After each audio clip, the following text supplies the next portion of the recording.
प्रभु जी sorry थोड़ा late हो गया अच्छा हो सकता है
Mismatch.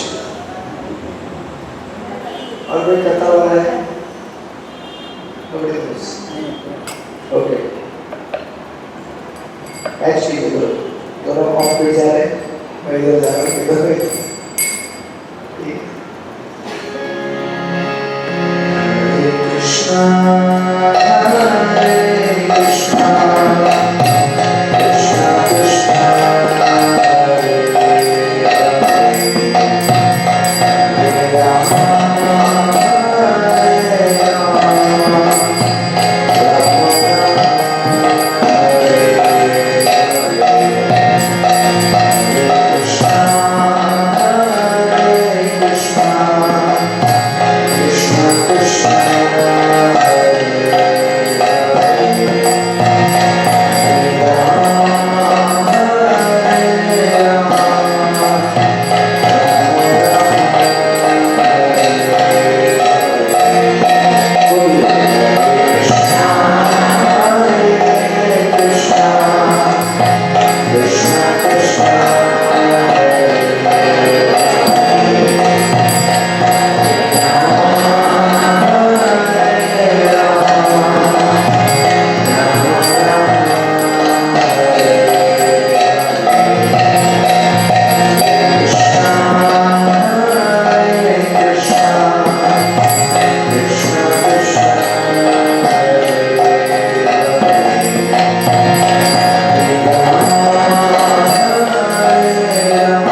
नमो विष्णुपदाय कृष्ण कृष्णाय भूतले श्रीमते भक्ति वेदांत स्वामी नित्यानंद नमस्ते सरस्वती देवी गौरवाणी प्रचारिणे निर्विशेष शून्यवादी पाश्चात्य देशकारिणे जय श्री कृष्ण चैतन्य प्रभु नित्यानंद श्री अद्वैत गदाधर श्रीवासदि गौर भक्तवृंद हरे कृष्णा कृष्ण कृष्ण हरे हरे हरे राम राम राम हरे हरे हरे कृष्णा कृष्ण कृष्ण हरे हरे हरे राम राम राम हरे हरे हरे कृष्णा कृष्ण कृष्ण हरे हरे हरे राम राम राम हरे हरे।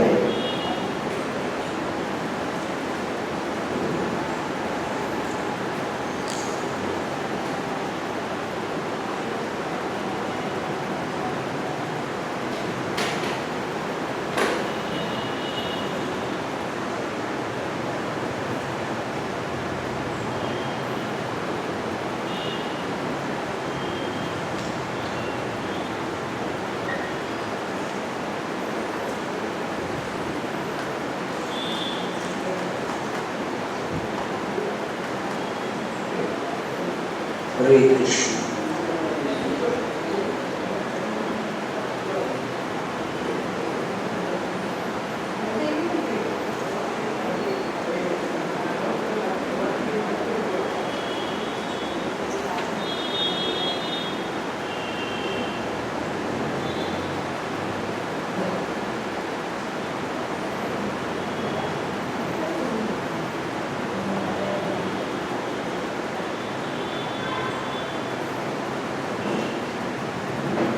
हरे कृष्ण।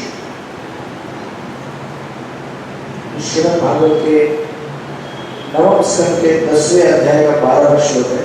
अनुवाद श्रील प्रभुपाद द्वारा। भगवान रामचंद्र जी ने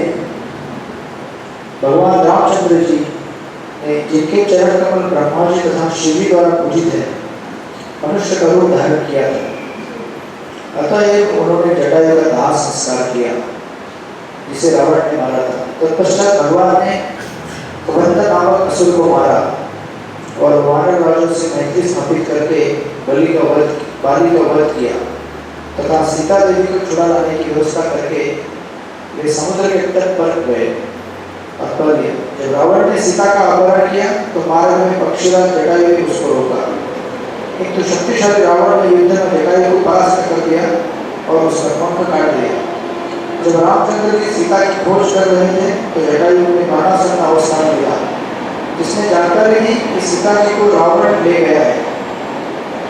जब जटायु मर गया तो रामचंद्र ने दाह संस्कार करके पुत्र का कर्तव्य निभाया और तब सीता को छुड़ा लाने के उद्देश्य से वानरों को अपना मित्र बनाया। श्रील प्रभुपाद की जय। हरे कृष्ण। तो आप सब लोगों का बहुत बहुत स्वागत है।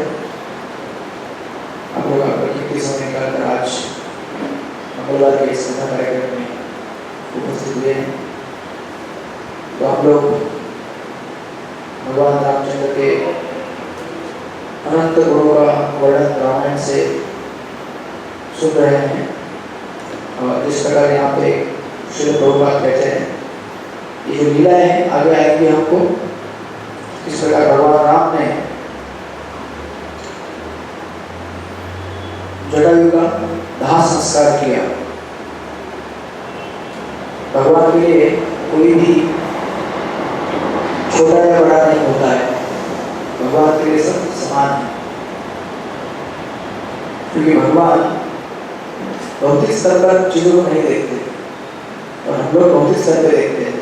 ये व्यक्ति धनवान है, ये व्यक्ति इसके पास कम धन है, ये व्यक्ति ज़्यादा पढ़ा लिखा है, ये व्यक्ति कम पढ़ा लिखा है। तो हम लोग चीज़ों को अपने इंद्रिय तृप्ति के हिसाब से जज करते हैं कि कौन सी चीज़ मुझे ज़्यादा इंद्रिय तृप्ति दे पाएगी, वो चीज़ बढ़िया है। और कोई वस्तु अगर मुझे इंद्रिय तृप्ति प्रदान नहीं कर सकती तो वो निकृष्ट है। क्योंकि हमारा जो मेजरमेंट है वो भौतिक स्तर पर रहता है और भगवान का मेजरमेंट आध्यात्मिक स्तर पर रहता है, राइट। और इसी प्रकार भगवान के शुद्ध भक्तों का विचार होता है। जब वो इस संसार की चीज़ों को देखते हैं तो केवल उनके अंदर एक चीज़ देखते हैं कि ये कृष्ण भक्त बनने का इसके अंदर कितना पोटेंशियल है, उसके हिसाब से चीज़ों को जज किया जाता है, राइट। तो इस तरह से वो वर्णन है जो आपको आगे बाद में आएगा रामायण में। और हम लोग जब रामायण की कथा सुन रहे थे तो आपको याद रहेगा पिछली बार हम लोग इस प्रसंग तक पहुंच गए थे कि भगवान राम, लक्ष्मण और भरत शत्रुघ्न इनको जब एक साथ लाए गए तो उनका रोना बंद हो गया। याद है आपको? एक हफ्ता लेक्चर नहीं हुआ, एक हफ्ता गया था। तो एक हफ्ते में आप लोगों ने मनन किया होगा, चिंतन किया होगा भगवान राम की कथाओं के ऊपर। तो उस प्रसंग में हम रुके थे। तो 4 कारण मैंने बताए थे रामायण से। इन 4 कारणों के लिए भगवान इस धरती पर अवतरित हुए थे। पहला कारण था देवताओं को प्रसन्न करने के लिए, उनके कार्य को हित साधने के लिए। दूसरा था परित्राणाय साधना, साधुओं को उत्कर्ष करने के लिए, जो कि अभी करने जाएंगे विश्वामित्र के साथ। तीसरा माता लक्ष्मी की इच्छा थी कि थोड़ा सा हमें भी कोई हॉलीडे वेकेशन मिले, तो उनको वेकेशन नहीं मिल रहा था लक्ष्मी नारायण को, तो इसलिए उन्होंने अवतार लिया ताकि मतलब भगवान को भी हॉलीडे लेने के लिए अवतार लेना पड़ता है, राइट। तो वैकुंठ में भी भगवान सारे भक्तों से घिरे हुए हैं, तो ब्रेक चाहिए, इसलिए यहाँ पे आ गए। तीसरा रीजन था और चौथा कारण था भगवान रंगनाथ वो खुद दिखाना चाहते थे कि मेरी सेवा कैसे करती है। इसलिए हम देखेंगे, तो आपने सुना था स्टोरी, भगवान रंगनाथ का जो विग्रह है ब्रह्मा जी द्वारा पूजित है सृष्टि के आदि काल में। फिर वहां से करते करते करते रघुवंश में वो विग्रह आया था और दशरथ महाराज भी उसका पूजा कर रहे थे। उसके तत्पश्चात भगवान राम ने उस सेवा से थोड़ा प्रसन्न नहीं थे, उन्होंने कहा कि मैं खुद दिखाऊंगा कैसे सेवा करना चाहिए, खुद प्रकट हो गए। इसलिए आप देखेंगे भगवान राम का जो विग्रह है, स्पेशल जो फेशियल फीचर्स है, तो रंगनाथ पे मैच करते हैं। आप देखिएगा बारीकी से भगवान रंगनाथ और भगवान राम, उस कारण से। तो 4 कारण थे। उसके तत्पश्चात उन्होंने देखा था कि इस प्रकार ये बालक जब अलग अलग क्रेडल में रखने वाला था, उनको तो रो रहे थे वो, लेकिन जब भरत, शत्रुघ्न और राम और लक्ष्मण को साथ में रखा तो दोनों क्या हो गए, शांत हो गए। इस प्रकार ये लोग आगे बढ़ने लगे और बचपन की जो कुछ लीलाएं हैं उनका वर्णन करते हुए एक बार लीला का वर्णन करते हैं जो हमने सुना था, मंत्रा। उसके ऊपर एक मिट्टी का गोला फेंक दिया था भगवान राम ने और बाण चलाया था, पूरा उनके ऊपर गिर गया था।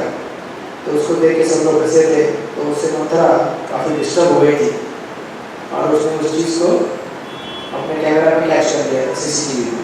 पूरी टाइम आने को दिखा दी और उसने टाइम आने को दिखा दिया जब भगवान राम का अभिषेक राज्याभिषेक होने वाला था। इसके तत्पश्चात जो रामायण की कथा आगे बढ़ती है, तो रामायण में हम देखेंगे अनेक अनेक कैरेक्टर हैं, अनेक अनेक लेसन्स और हमें सीख देते हैं। अब ये प्रसंग आएगा कि दशरथ महाराज चाहते थे कि इनको अभी वशिष्ठ मुनि शिक्षा दे, उनकी पढ़ाई लिखाई कराए। तो इसके लिए उन्होंने वशिष्ठ मुनि को बुलाया और कहा कि इनको आप शिक्षा दीजिए, पढ़ाई लिखाई आगे। अभी बच्चा तो ऐसा नहीं जिंदगी भर खेलता रहेगा, बड़ा कैसे होगा? तो उसको अभी एजुकेशन लेना है गुरु के पास जाकर। लेकिन वशिष्ठ मुनि देख रहे थे कि दशरथ महाराज उनको छोड़ ही नहीं रहे, उनके साथ ही बैठ रहे। जब आप बच्चों को स्कूल में भेजते तो क्या करते हैं? आप साथ में जाते हैं क्या? नहीं जाते ना। आप साथ में जाएंगे तो क्या होगा? टीचर बोलेगा आप क्यों आए, जाओ घर पे। हमारे लिए क्या है, बहुत सारे काम धंधे हैं तो हमको आना पड़ता है। दशरथ महाराज थे, राइट। तो वो उनको अभी राम कोई साधारण व्यक्ति नहीं, भगवान है, तो उनको देखते रहते थे, मेरा राम, मेरा लाडला, मेरा सोनू, कभी रहेगा सबका, मेरी चिक्की, मेरी पिक्की, जो भी रहेगा आपकी। तो इतना, अब ये तो भगवान है, एक साधारण बालक को देखकर भी हम कितने उससे आकर्षित होते हैं, तो फिर भगवान के बारे में क्या कहा जाए। तो भगवान को कंटिन्यूस देखते रहते थे। तो वशिष्ठ मुनि ने कहा कि ये चलेगा नहीं, आप जाइए, आप अपने महल में जाइए और हमको इनको शिक्षा देने दीजिए। तो वशिष्ठ मुनि की इस बात का प्रतिरोध करने लगे दशरथ महाराज। उनको पता नहीं आगे कितना बड़ा संकट आने वाला है। बोले नहीं, ये तो नेचुरल है ना, एक पिता के लिए अपने पुत्र को निहारना और उसके साथ खेलकूद करना तो नेचुरल है। लेकिन वशिष्ठ मुनि बोले नहीं, अभी इसको शिक्षा देने का समय आया है, आपको यहाँ से दूर रहना पड़ेगा। क्या पता मैं कुछ ऐसी इनको चीज़ें सिखाऊं जिनमें इनको फिजिकली हर्ट हो जाए या मेंटली कुछ में बोल दो इनको। टीचर को टफ रहना पड़ता है, तो पिता को पसंद ना आए, राइट। तो ये कुछ कारण थे, लेकिन वास्तविक कारण क्या था? वास्तविक कारण ये था कि वशिष्ठ मुनि नहीं जानना चाहते, वशिष्ठ मुनि नहीं दिखाना चाहते थे कि भगवान राम क्या है, भगवान है। इसलिए कह रहे थे कि जाओ यहाँ से। वशिष्ठ मुनि को पता था ये भगवान है। अब भगवान को शिक्षा कौन दे सकता है? भगवान को अगर स्टूडेंट बनाना है तो एक अलग ही प्रक्रिया है। इसलिए वो चाहते थे कि दशरथ महाराज उसको ना देखें और यहाँ से आगे चले जाए। तो इसलिए उन्होंने विनती किया और उन्होंने कहा कि देखो, अभी इनकी शिक्षा का समय हुआ है और मैं अगर समय पर शिक्षा नहीं दूंगा तो ये शिक्षित नहीं होंगे, तो आप कृपया करके छोड़ दीजिए, आप चिंता मत कीजिए, ठीक से रहेंगे यहाँ पे। और जब वशिष्ठ मुनि को शिक्षा देने के लिए शुरुआत की है तो सबसे पहले भगवान से प्रार्थना की। कोई भी टीचर स्टूडेंट से प्रार्थना नहीं करता है। आज लोग तो यहाँ पे वैष्णव कम्युनिटी इस टाइम पर प्रार्थना करते हैं, लेकिन वशिष्ठ मुनि भगवान राम से प्रार्थना करते हैं, कहते हैं प्रभु सब कुछ आपसे ही उत्पन्न होता है, सब कुछ आपके द्वारा ही निकलता है, जो मैं सिखाने जा रहा हूँ वो भी आप ही के द्वारा मुझे सिखाया गया है, वही मैं आपको सिखाने जा रहा हूँ। कृपया मुझे बुद्धि दें और मुझे मार्ग दिखाएं कि मैं आपको ठीक से सिखा पाऊँ। अब ये अगर दशरथ महाराज देखते तो कंफ्यूज हो जाते क्या हो रहा है यहाँ पे। इसलिए नहीं चाहते थे कि दशरथ महाराज उसको देखें। इस प्रकार गंगा में हम लोग जल अर्पण करते हैं, कहाँ से लेकर बीएमसी वाटर लेकर अर्पण करते हैं, गंगा से जल लेकर उसी को अर्पित करते हैं। या फिर सूर्य को दीप दिखाते हैं हम लोग। सूर्य को दीप दिखाना मतलब क्या है? वो उसी का एनर्जी उसी को वापस दिखाना। तो हम लोग बेसिकली एक अपना ग्रेटिट्यूड एक्सप्रेस करते हैं कि भाई आपसे ही लिया था, आप ही को वापस दे रहे हैं आपकी सेवा में। तो इसीलिए वशिष्ठ मुनि कहते हैं कि प्रभु मैं जो करने जा रहा हूँ वो इस तरह से जैसे गंगा में वापस पानी देना या फिर सूर्य को दीप दिखाना। तो कृपया मुझे आप मार्गदर्शन करें और बुद्धि दे कि मैं ठीक ठीक से आपको शिक्षा दे पाऊँ, क्योंकि आपने अभी रोल एज्यूम किया है एक स्टूडेंट का, एक बालक का, राइट। इस प्रकार जब इनकी शिक्षा चालू हुई तो वर्णन आता है कि भगवान राम बहुत ही जल्दी बड़े एक्सपर्ट हो गए जो शिक्षा दी जा रही थी। अब शिक्षा मतलब उस समय में केवल पुस्तक की शिक्षा नहीं होती थी, ऑल राउंड एजुकेशन, पुस्तकों के साथ साथ शास्त्रों के साथ साथ। अभी ये तो राजकुमार थे, क्षत्रिय थे, योद्धा थे, तो इनको घुड़सवारी करना, एलिफेंट के ऊपर सवारी करना, बाण चलाना, ये सब सिखाया गया। और कुछ ही समय के अंदर भगवान राम क्या हो गए? एक्सपर्ट हो गए। लक्ष्मण भी एक्सपर्ट हो गए, सारे भाई एक्सपर्ट हो गए। स्पेशली वर्णन आता है राम और लक्ष्मण अपने आर्चरी के स्किल में और जितने भी एक योद्धा के लिए उपयोगी होती है चीजें युद्ध करने के लिए, उन सब चीजों में पारंगत होने लगे। और अभी वशिष्ठ मुनि तो एक ही टीचर थे, लेकिन वशिष्ठ मुनि ने शिक्षा दिया था कि आपको जहाँ जहाँ से शिक्षा मिल सकती है, क्योंकि पूरे अयोध्या में बहुत सारे ऋषि थे, बहुत सारे क्षत्रिय थे, जो अच्छे स्किल थे। तो ये लोग क्या करते थे, भगवान राम और लक्ष्मण अनेक अनेक ऋषि मुनियों के कुटीर में जाते थे, उनके चरणों में जाकर नतमस्तक होकर बैठते थे और उनसे शिक्षा ग्रहण करते थे। देखिए ये भगवान है और भगवान हमें अपने व्यवहार से सिखाते हैं कि हमें किस तरह से शिक्षा लेनी चाहिए। भले मैं भगवान हूँ, लेकिन जब मैं स्टूडेंट का रोल एज्यूम करता हूँ तो परफेक्टली उसको एग्जाम्पल करता हूँ कि कैसे एक विद्यार्थी को गुरु से शिक्षा प्राप्त करनी चाहिए। ये नहीं कि मुझे आता है या मैं इतना बड़ा राजकुमार हूँ, जहाँ से आपको शिक्षा मिल सकती है वहाँ से हमें लेनी चाहिए, राइट। इस तरह से ये लोग अनेक अनेक ऋषियों से, संतों से अनेक अनेक प्रकार की विद्याएं, कलाएं और शास्त्रों की ज्ञान उन्हें लेना चालू किया। इस प्रकार वशिष्ठ मुनि अपना रोल, अभी क्या है, रामलीला ऐसी है कि इसमें ज़्यादा बाल लीला नहीं है, शॉर्ट में नरेशन है। और वशिष्ठ मुनि ने प्रणाम किया, उनसे आशीर्वाद दिया और वही ज्ञान उनको दिया जो ज्ञान उनको भगवान ने खुद दिया है। देखिए हम लोग जीवन में कैसे हैं ना, हमको कुछ नहीं करना होता है, हमें केवल सेवा करना होता है और उसके सिवा हम कुछ कर भी नहीं सकते। इस संसार में इतनी चीजें भगवान के द्वारा दी गई हैं, राइट। अब उन्हीं चीजों को हमें क्या करना होता है, भगवान की सेवा में लगाना होता है बस, और कुछ नहीं करना होता है और ना ही इसके अलावा कुछ कर सकते हैं। प्रभुपाद भगवद गीता के पर्पस में लिखते हैं इंट्रोडक्शन में, living entity is neither creator nor enjoyer but is cooperator. जीवात्मा ना तो निर्माता है किसी चीज का, ना उसे किसी चीज का भोक्ता है। जब मैंने कोई चीज बनाई नहीं तो फिर मैं उसका भोक्ता कैसे हो सकता हूँ। अगर मैंने कुछ बनाया है, जैसे घर में आप लोग क्या करते हैं, कुछ व्यंजन बनाते हैं तो आपको लगता है कि मैंने बनाया है ये, तो मैं खाऊंगा इसको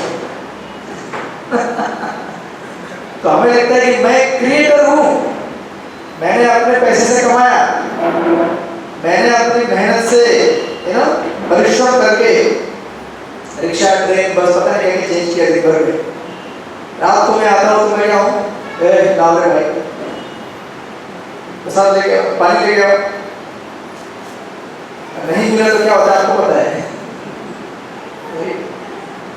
पसंद का चीज नहीं मिला तो और क्या होता है आपको पता है। लेकिन क्या करें, रोज आपके पसंद की सब्जी नहीं बन सकती ना, घर में एक थोड़ी मेंबर रहता है, घर में 4, 5, 6, 7 मेंबर रहते हैं, बराबर। और अनफॉर्चुनेटली भगवान इस जगत को ऐसा बनाए हैं कि सबके अपने अपने पूर्व संस्कार के हिसाब से अलग अलग लाइकिंग है। भले घर में 2 भाई रहेंगे या पति पत्नी रहेंगे, फिर भी अपना लाइकिंग अलग अलग होता है। ये दिखाता है कि हमारा पिछला जन्म होता है, उसके हिसाब से हमारे चॉइसेस बनते हैं, राइट। तो हमें लगता है कि मैंने बनाया तो मैं एंजॉय करूंगा, लेकिन वास्तविक तथ्य क्या है, ना मैंने कुछ बनाया है, मैंने अगर कुछ परिश्रम भी किया है तो परिश्रम किसकी कृपा से किया है, भगवान की कृपा से किया है ना। अगर मैं ठीक से ना चल सकूं तो मैं ऑफिस में जा सकता हूँ भाई, अगर रात को मुझे ठीक से नींद ना आए तो मैं क्लासरूम में बैठ सकता हूँ, इधर ही सो जाए। रात को नींद आना ये भी भगवान की कृपा है। सबको नींद आती नहीं आती है, क्या होता है, कम आती है, चिंता होती है, टेंशन होता है लाइफ में, या फिर किसी किसी का स्वभाव ऐसा रहता है ना कि कुछ ना हो फिर भी लगता है कुछ होगा, कुछ होगा। अब भौतिक जगत में जीवन ही ऐसा बनाया है, uncertainty is the cause of fear. Next क्या होगा कुछ पता नहीं। एक पसंद आया ना आज डब्बे नहीं दिख रही, जब प्रसाद के डब्बे नहीं दिखते तो टेंशन बढ़ जाता है, दिल की धड़कन बढ़ जाती है। आएगा नहीं आएगा तो हमारे दूर नहीं पाएंगे। बड़ा इंटरनेशनल होटल पार्टी में हमारे, तो वशिष्ठ उन्होंने क्या किया, जो सीखा था उन्होंने और भगवान से प्राप्त किया था वही भगवान के चरणों में समर्पित कर दिया। इसके अपोजिट रावण का मेंटालिटी है। रावण ने सोचा ये मेरा है, ये मेरा है, और खुद उसका भुगता बनने का प्रयास किया। इसका परिणाम क्या था? सबसे दुखी, सबसे निराश, हताश और अंत में उसका अंत हो गया। तो हमारे पास जो भी चीजें हमें क्या करनी है, भगवान के समय में, या फिर हमारे जो आसपास भगवान के जो भक्त हैं, जो संसार में प्रचार करने का प्रयास कर रहे हैं, या फिर जो भी जरूरतमंद व्यक्ति है, उनके सेवा में लगाना है उसको। उसका सही उपयोग यही है, इसके अलावा और कोई उसका उपयोग नहीं है। जितना आप यूज कर सकते कर लीजिए, उसके बाद उस चीज को आपको भगवान की सेवा में लगाना ही होगा। या फिर अगर कोई चीज हम अपनी सेवा में लगाते हैं तो उस सेवा चीज से एनर्जी लेकर धष्ट-पुष्ट होकर फिर हम सेवा करने के लिए वापस एनर्जेटिक होते हैं, राइट? ये उपयोग होता है। तो वशिष्ठ मुनि ने अपना रोल पूरा कर दिया। उसके तत्पश्चात राम लक्ष्मण, एक बार की बात है कि ये लोग सोचे कि चलो अभी हमने सीख लिया है आर्चरी, तो अभी इसको टेस्ट कैसे करना है। तो एक बार ऐसे वशिष्ठ मुनि सिखाते सिखाते उनको कोई अर्जेंट काम आ गया उनके ऑफिस से, मतलब उनका जो भी आश्रम था, चले गए वो। इसका मौका देकर राम लक्ष्मण सोचे कि अरे अभी टेस्टिंग करते हैं अपना आर्चरी, तीरंदाजी ठीक से सिखाए कि नहीं सिखाए। तो बोले कैसे टेस्ट करेंगे? तो अभी भगवान राम इतने कैजुअल नहीं है और मतलब ऐसे फ्यूलस नहीं है, लेकिन कुछ एक दो ही लीला है पूरे रामायण में जिसमें थोड़ा आपको नटखट दिखेंगे। तो उन्होंने देखा कि एक औरत कुछ जा रही थी वहां से सामान लेकर, उसके नाक में बहुत बड़ा एक रिंग था, क्या बोलते हैं उसको, नथनी है जो भी, गोल था, तो लगाया था उसको, बहुत बड़ा था। तो इन्होंने सोचा कि अभी टेस्टिंग करते हैं कि ये अपना तीरंदाजी बराबर है कि नहीं। तो लक्ष्मण ने एक बाण लगाया उसके ऊपर, निशान बराबर साधा, तीर छोड़ दिया। आपको लगेगा मर जाएगा। एक्सपर्टीज देखिए, आर्चर की एक्सपर्टीज क्या होती है। जब उन्होंने बाण छोड़ा उसके ऊपर, तो वो उसका साइज कम करना चाहते थे, वो बहुत बड़ा है, साइज कम कर देते, लेकिन जरूरत से थोड़ा ज्यादा कम हो गया हो, मतलब अगर इतना है उसको इतना स्पीड करा, इतना स्पीड हो गया हो, इसकी वजह से उसका नाक ही बंद हो गया। तो बेचारी सांस फूलने लगा उसको। तो भगवान राम ने देखा, अरे रुको, उसका तो बड़ा और नहीं करना पड़ेगा। तो भगवान राम ने और एक तीर लगाया यहाँ से और उसको थोड़ा खोल दिया और खुल गया वो। जब उसने देखा कि अरे एक मिनट के अंदर ही चीजें हो गई, फट फट एकदम बाण छोड़ा, एकदम छोटा हो गया, फिर एक बाण छोड़ा, खुल गया। तो ये औरत सोचने लगी कि ये सब किसने किया है। तो उधर से देखा उन्होंने छोटे बालक को, राम और लक्ष्मण हाथ में धनुष बाण लेकर वहां से चल रहे थे। तो उसने पूछा कि आपने किया क्या ऐसा हरकत। तो उन्होंने कहा कि हम लोग टेस्ट कर रहे थे कि हमारा तीरंदाजी ठीक से हुआ है कि नहीं हुआ है।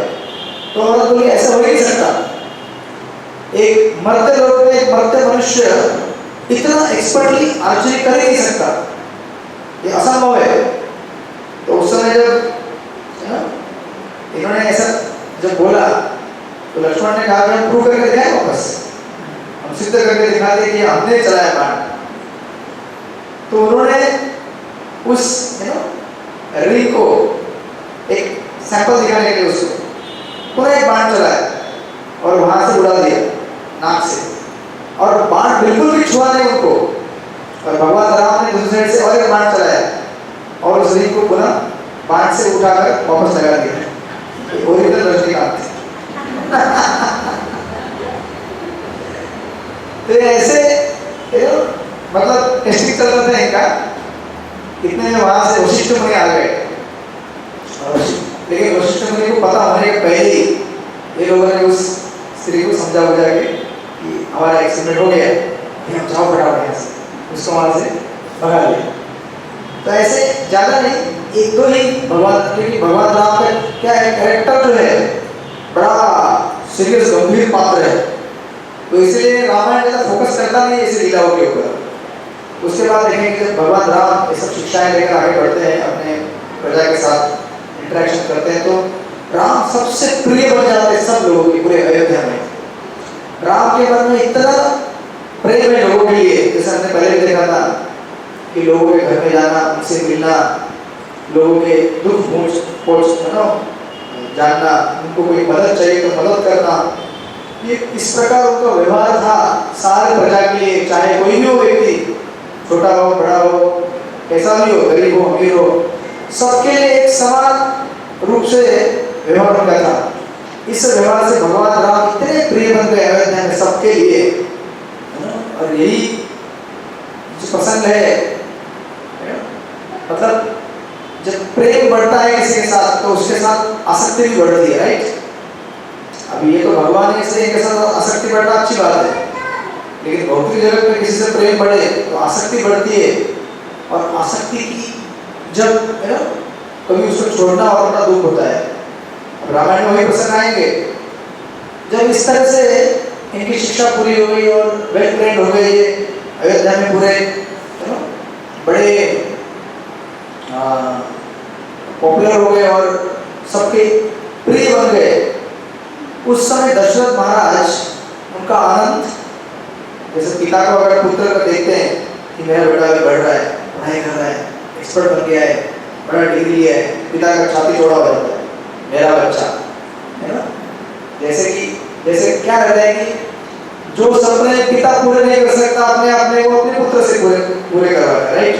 ऐसा नहीं, दशरथ महाराज तो ऑफकोर्स बहुत फेमस, बड़े पिता है ना अपने पुत्र को देख, जैसे वर्णन देते हैं कि जिस प्रकार पेंटिंग बनती है ना, पेंटिंग स्टेप बाय स्टेप बनती है, थोड़ा पेंट करते बनता है, थोड़ा पेंट करते बनता है, जैसे जैसे पेंटिंग बनती है एकदम फाइन, एकदम आर्ट में, वैसे पेंटर खुश हो जाता है। उसी प्रकार भगवान राम एक एक करके धीरे धीरे एक बहुत ही सुंदर व्यक्तिमत्व उभर रहा था वहां से, उसको देख के बड़े खुश थे। और एक्चुअली यहाँ तक उनकी बाल लीला समाप्त हो जाती है, और हमारे आचार्य कहते हैं कि अगर आप देखेंगे भगवान श्री कृष्ण की तो अनेक बाल लीलाएं हैं, लेकिन राम की बहुत कम है। केवल कुल मिलाकर 10 श्लोकों के अंदर ही रामायण में खत्म हो जाती है बाल लीला। ऐसा इसलिए कि राम का पात्र क्या है, बड़ा गंभीर पात्र है। तो कहते हैं कि संस्कृत में शब्द है, कहते हैं कि भगवान राम इज कॉल्ड अनुशासन प्रधान। अनुशासन प्रधान मतलब जो इस संसार में अवतरित हुए हैं लोगों को एक डिसिप्लिन, एक आदर्श व्यक्तिमत्व कैसा हो दिखाने के लिए अनुशासन प्रधान। और भगवान श्री कृष्ण को कहते हैं अनुभव प्रदान। अनुभव प्रदान मतलब जो लोगों को अपने फैसिनेटिंग लीला और एक्सपीरियंस से अट्रैक्ट करेगा। तो दोनों का अलग अलग रोल है, इसलिए अलग अलग मात्रा में डिस्क्राइब किया गया है। कृष्ण की तो पूरी लक्षण लीलाएं, अंत तक लक्षण ही रहेंगे वो और राम बस 10 श्लोक में पूरा हो गया उनका बाल लीला। तो इस समय जब भगवान राम बड़े हो गए, लगभग 12 साल के हो गए, तो उस समय उनके मन में विचार आया दशरथ महाराज के कि अभी उनका विवाह करना चाहिए। और ये जब सोच रहे थे विवाह करना चाहिए, है ना, कॉन्टेम्पलेट कर रहे थे, उसी समय उनके राज्य में प्रकट हुए विश्वामित्र मुनि। और विश्वामित्र एक्चुअली दशरथ महाराज को पता नहीं चला, बाहर से गार्ड भागते आया और गार्ड आकर बोला कि कौन पता नहीं आया है ऋषि बाहर, बड़ा गुस्से में है और लगता है वो हमको अपने क्रोध से जला देगा। विश्वामित्र तो काफी तपस्वी थे बड़े। तो जब अंदर महल तक आया वो गार्ड चिल्लाते हुए, दशरथ महाराज बोले क्या हुआ? सारे ऋषि जो अंदर सभा में थे, वशिष्ठ और बाकी, बोले क्या हुआ? बोले विश्वामित्र नाम से एक ऋषि आया है, वो जानते रहे थे गार्ड। जैसे ही उन्होंने सुना विश्वामित्र, इनके चेहरे आनंद से भर गए। बोले इतने बड़े मुनि हमारे दरबार में आए हैं आज, इनको पता नहीं था कितने बड़े, राइट। तो इनका मिस्टेक था गार्ड का एक्चुअली, वो जान नहीं पाए कि कौन आए हैं। हमारे जीवन में ऐसा होता है हम लोग लोगों को नहीं ठीक से पहचान पाते, क्योंकि हम लोग एक्सटर्नल पे देखते हैं, हम बोलते हैं कि ऐसा ही है, हम नहीं जानते कि उसके अंदर क्या व्यक्तिमत्व है।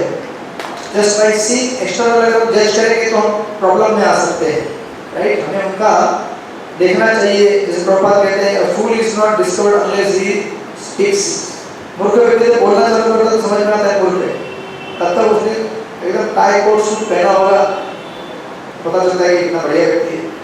अब बोलने में क्या फिलॉसफी बोल रहा है, उससे पता चलेगा कि इसका स्टैंडर्ड क्या है, राइट। तो इस प्रकार जब ये गार्ड अंदर आया और सूचना दी तो उनको और क्रोधित ना हो इसलिए खुद दशरथ महाराज और सब चले गए वहां पे उनको वेलकम करने के लिए।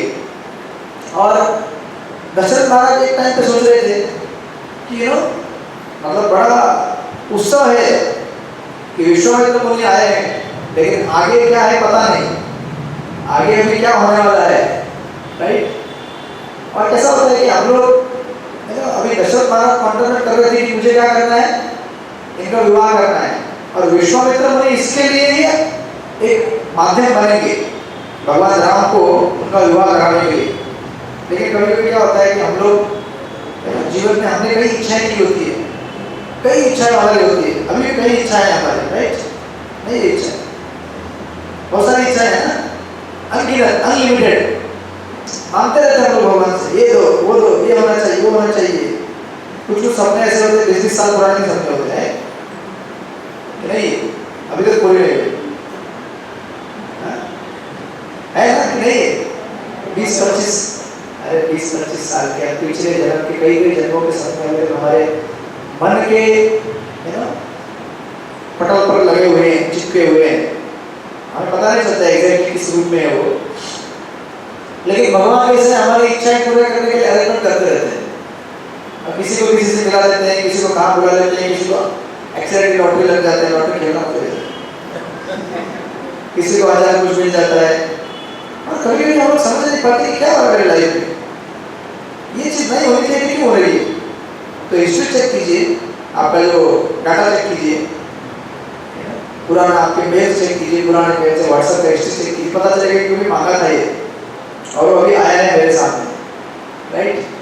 तो इन्होंने भी मांगा था दशरथ महाराज ने, उनको पता नहीं चलता था विश्वामित्र मुनि क्यों आए यहाँ पे, और विश्वामित्र मुनि मंदिर आते हैं, उनका वेलकम किया जाता है, राइट। बड़े सबका स्वागत के साथ जब इनका वेलकम करते हैं बड़े आनंद के साथ, विश्वामित्र मुनि आते ही सबसे पहले प्रश्न पूछते हैं इनको, दशरथ महाराज को 2 प्रश्न पूछते हैं, है ना।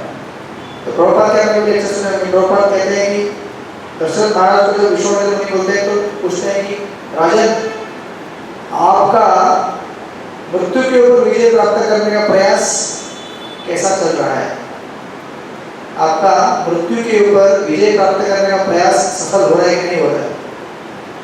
ऋषि मुनि है, कोई आलतू फालतू की चीज नहीं पूछेंगे दिल्ली में क्या हो रहा है या महाराष्ट्र की पॉलिटिक्स में क्या हो रहा है अभी, राइट। तो ऐसी चीजें पूछेंगे जिसका संबंध हमारे सनातन धर्म से संबंधित है, राइट, जो हमारे वास्तविक हित से संबंधित है। तो पूछते हैं, इसको पैराफ्रेज करते हुए 2 चीजें पूछी जाती है बेसिकली। पूछते हैं कि have you conquered your enemies, क्या आपने अपने शत्रुओं के ऊपर दमन किया है। अब शत्रु 2 प्रकार के होते हैं, बाह्य शत्रु, आंतरिक शत्रु। बाह्य शत्रु को लड़ाई करके जीत लेते हो युद्ध करके, आंतरिक शत्रु कौन है, काम क्रोध लोभ मोह मद आश्चर्य, राइट। इसके ऊपर आपने विजय प्राप्त किया है, ये प्रश्न पूछा जाता है विश्वामित्र मुनि से। और दूसरा प्रश्न पूछते हैं विश्वामित्र मुनि कि आप अपनी जो जिम्मेदारियां हैं प्रजा के प्रति और भगवान के प्रति ठीक से निभा रहे हैं क्या। अब ये 2 प्रश्न जो पूछे गए ना, इसमें पूरे वेदों का सार आ जाता है, ये 2 प्रश्नों के अंदर ही। अब देखिए इसकी जो कमेंट्री हम इसको 5 मिनट में पूरा कर देंगे। गीता कोर्स बीच में गीता कोर्स स्टोरी के साथ साथ देखिए हमारे जीवन में जो भी समस्याएं हैं, हम लोग एक्चुअली किससे जूझ रहे हैं, आंतरिक समस्याओं से ज्यादा जूझ रहे हैं, बाह्य समस्याओं से। बाह्य समस्याएं क्या है, आउटकम है हमारे आंतरिक समस्याओं का। महाराज तो एक बार कहते हैं कि there is pollution outside because there is pollution inside. हमारे हृदय के अंदर गंदगी है, इसलिए गंदगी बाहर दिखती है। हृदय साफ हो जाए सारा संसार साफ हो जाएगा। हृदय के अंदर क्या प्रॉब्लम है, काम क्रोध लोभ मोह मद आश्चर्य, ये 6 शत्रु हैं। तो अभी हो सकता है कि कभी हम क्या करते हैं, इनको कंट्रोल में लाते हैं। कंट्रोल में लाना टेम्पररी संभव है हमारे लिए, अगर हम अच्छी तरह से सत्संग में आएंगे, है ना। स्टार्ट कर देंगे हरे कृष्णा कृष्णा कृष्णा हरे हरे हरे राम राम राम हरे हरे। तो अभी ये ठीक करते हैं आप, ये शांत हो गया। आज मेरा मन बड़ा शांत है, मंगलवार की शाम को कीर्तन करके आया, आज अच्छा लग रहा है, नींद अच्छी आ गई। अब दूसरे दिन भी अगर आपको अच्छी नींद आनी होगी तो क्या करना पड़ेगा? वापस महामंत्र बोलना पड़ेगा, हरे कृष्णा कृष्णा कृष्णा हरे हरे हरे राम राम राम हरे हरे। तीसरे दिन भी अगर अच्छी नींद आनी होगी तो तीसरे दिन बोलना होगा, हरे कृष्णा कृष्णा कृष्णा हरे हरे हरे राम राम राम हरे हरे। इस तरह से हमें चैंटिंग करते रहना पड़ेगा। तो अभी ये जो पहला प्रश्न है कि आपने शत्रुओं के ऊपर विजय प्राप्त किया है क्या? तो हो सकता है आपने टेम्पररी विजय प्राप्त कर लिया हो, लेकिन क्या होता है, शत्रुओं को कंट्रोल में रखना एक चीज होती है और उनको वापस ऊपर आने ना देना दूसरी चीज होती है। वापस वो लोग एक्टिवेट ना हो जाए, है ना। जैसे कुछ हमारी बॉडी है, डॉक्टर लोग जानते होंगे, कोई डॉक्टर है तो हमारे बॉडी के अंदर ऑलरेडी सारे बीमारी वायरस और बैक्टीरिया रहते हैं, मलेरिया जो भी है। जब हमारा इम्यूनिटी डाउन होता है तो एक्टिव होते हैं, ये हवा पानी सब जगह वो सारे विषाणु हैं। जैसे आपका इम्यूनिटी डाउन हो गया तो एक्टिव होते हैं। ऐसा नहीं कि कहीं दूर थे वो अभी आ गया, नहीं, ऑलरेडी है, राइट। तो उसी प्रकार ये जो दूसरा प्रश्न पूछा दशरथ महाराज ने, सॉरी विश्वामित्र मुनि ने, कि आप भगवान की सेवा और समाज की सेवा ठीक से कर रहे हो क्या? इस प्रश्न में उन्होंने उत्तर दिया कि जब तक आप ठीक से सेवा में लगे रहोगे, भगवान के भक्तों की सेवा में या सोसाइटी की सेवा में जब तक आप इंगेज रहोगे, तब तक जो अनेक प्रकार के जो अनर्थ हैं उनको ऊपर आने का चांस ही नहीं मिलेगा। ये सारे अनर्थ ऊपर क्यों आते हैं? Empty mind is devils workshop. खाली दिमाग शैतान का है। खाली बैठोगे तो शैतान बोलेगा, अरे तुम अकेले बैठे हो, थोड़ा भूखिया है। और अगर हमारे जीवन में अगर निर्धारित लक्ष्य है कि अभी 16 राउंड चैंटिंग करना है, टाइम भी करेंगे। अपने भगत तो ऐसे रहते हैं कि श्री हरिदास ठाकुर चैतन्य चरितमृत में एक भक्त हैं, 192 राउंड्स करते थे वो 24 घंटे में। हम लोग भी 24 घंटे चैंटिंग करते हैं 16 माला, सुबह से लेकर रात तक घूमते रहता दिमाग। 2 माला हुआ है, 4 माला हुआ है, 5 हुआ है, खत्म नहीं होता है चक्रव्यूह। 6 हुआ है, 8 हुआ है, 10 हुआ है, रात के 11 बजे, 12 हुआ है, अभी भी 4 बाकी है, 12 बज गए हैं, 15 हो गई है, 16 भी हो गई। क्या नींद आता है उसके बाद? तो अगर आपने प्रण लिया है कि मुझे चैंटिंग करना है, मुझे शास्त्र पढ़ना है, भगवद गीता आधा घंटा 1 घंटा, मुझे सत्संग में जाना है, तो टाइम क्या लगे फालतू की चीजें करने के लिए, फालतू की गॉसिपिंग करने के लिए, यहाँ वहाँ सिनेमा थिएटर में जाने के लिए, बेवजह की हरकतें करने के लिए टाइम किधर है? नहीं ना टाइम। इसलिए शुरुआत में क्या कहा गया था? हमारा जीवन केवल सेवा के लिए बना हुआ है। जब तक हम लोग सेवा में लगे हुए हैं, सुरक्षित हैं। जैसे हमारे जीवन से सेवा छूट गई, भोग चालू हो जाता है, और भोग के आते ही क्लेश आता है, क्योंकि भोग का डायरेक्ट परिणाम है क्लेश, सेवा का डायरेक्ट परिणाम है सुख। तो आप जो गणित में इक्वेशन करते हैं, तो material enjoyment is directly proportional to misery, and service आप अनेक लेवल पे कर सकते हैं। Service to God, service to devotee, service to humanity, कोई भी सेवा हो, specially service to spiritual personalities and God is directly proportional to happiness. तो जब तक हम लोग सेवा में लगे रहेंगे, इसलिए विश्वामित्र ने सीधे केवल 2 प्रश्न पूछे, काम क्रोध लोभ इसके ऊपर आपका कंट्रोल है क्या? तो विश्वामित्र दशरथ महाराज पूछ सकते हैं, हाँ है ना, लेकिन ये तब तक कंफर्म नहीं होता कंट्रोल है कि नहीं जब तक दूसरे प्रश्न का उत्तर नहीं मिलेगा कि आप सेवा में है क्या, अभी सेवा में लगे हुए हैं कि नहीं लगे हुए, जपा कर रहे हैं कि नहीं कर रहे।